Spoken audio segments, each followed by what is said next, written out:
Hi again, Patricia Ross here, and I want to pick up where I left off with the last video, in which I talked about mistaken beliefs that we all have that are unconscious, and which I call our come-froms, that they're automatic. And I demonstrated with a metronome and how I was organizing the ticks of the metronome in groups of four automatically.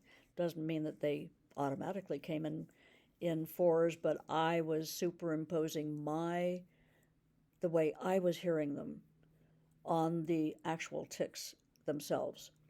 So a good example of a mistaken belief or a pathogenic belief, we can call it, uh, was when I had finished my master's degree. I'd gone back to school to get a master's in psychology, and afterwards, I had to do 3,000 hours of internship working with actual clients, mostly unpaid, and it was a lot of work. So it took between 5 and 6 years between school and internships.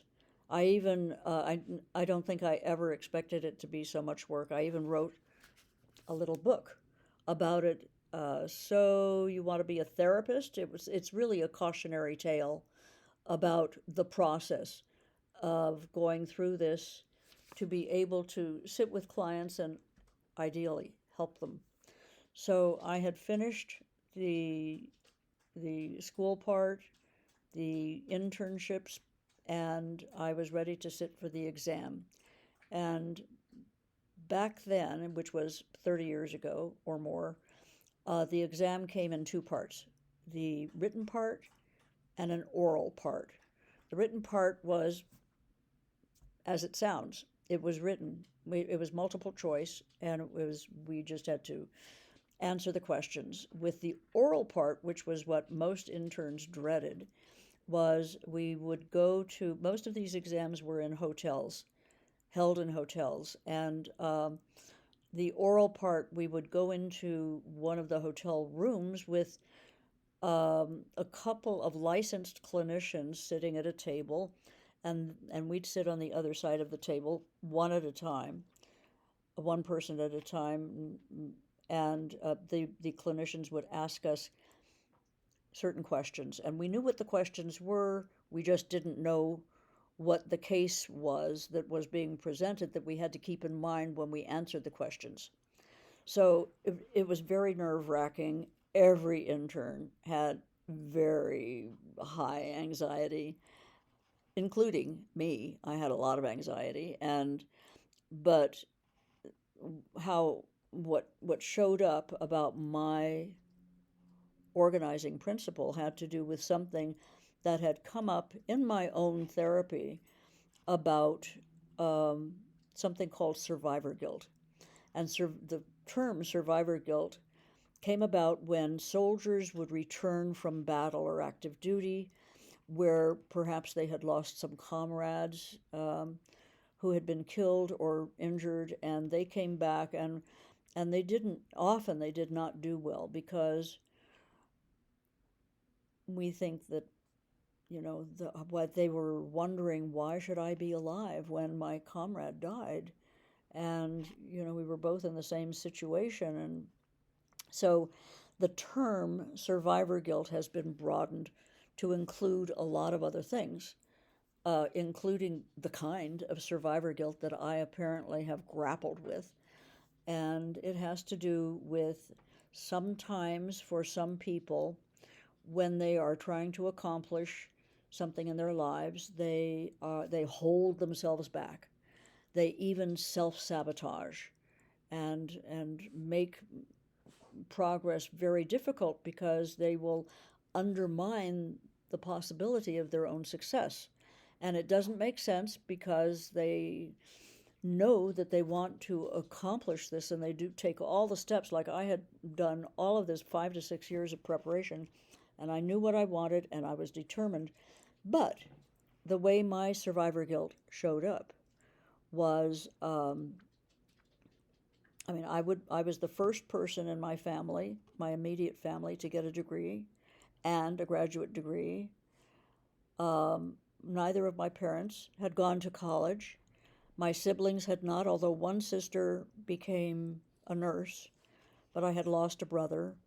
And so, at some level, and this is how I knew that it existed, I would struggle to accomplish each step of this process and sometimes undermine the possibility of succeeding.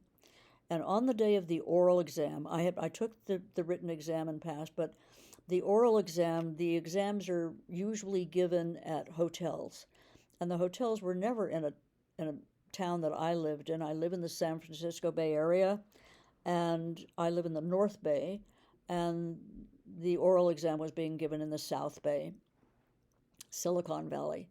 And so I was all prepared to go and take the exam. And so I had to go from north to south. And the day of the exam, very anxious, I got in my car, and my husband came with me for moral support. And I was in the car for a few minutes when I noticed that I was driving north, not south. And I thought, oh dear. So I quickly got on the freeway going in the opposite direction. It started driving south and got to the hotel where the exam was being given. And I knew that there were three things I had to bring with me. One was my glasses and a pen and my picture ID, my driver's license.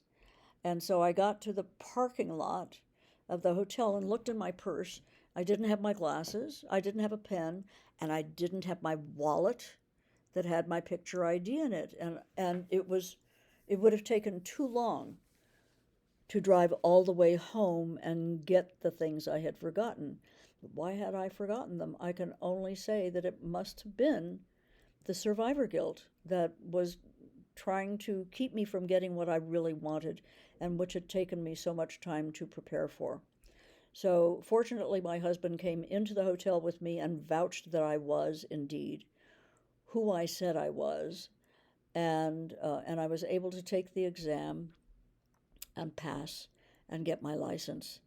But it's a perfect example of how there, at some level, there was a belief that I should not do better than my mother or my father or my siblings, that in some way my success would be responsible for their unhappiness, or something that really doesn't make sense, but nevertheless, there it is.